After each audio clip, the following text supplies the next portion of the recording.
It's not uncommon for some of us to wake up on New Year's Day with a little bit of a headache, one brought on by champagne and other spirits. Yes, talking about the dreaded hangover. For many years, partygoers have been trying to avoid feeling under the weather after a few New Year's Eve cocktails. But is that possible? I asked around to find out.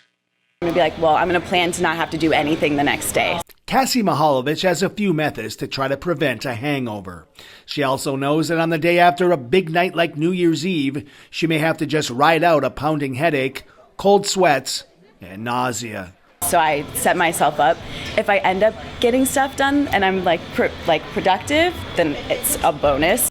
Mihalovich says regardless if she ends up hungover the next day, she always tries to stay hydrated when she's out having cocktails. I try to do a spacer drink, so I try to have a water in between each of my drinks. Does it work? Well, sometimes. You'll still probably get the hangover, it just won't be as bad. A hangover is the body's inflammatory response when it gets too much alcohol. And when someone drinks too much, doctors say there's really no sure way to prevent symptoms as the booze wears off. Knowing that, what you do today is going to affect your day tomorrow. Of course, the best way to avoid a hangover is to avoid alcohol altogether. But bar owners say not all is lost. Fun can be had by grabbing a mocktail like this non-alcoholic crantini.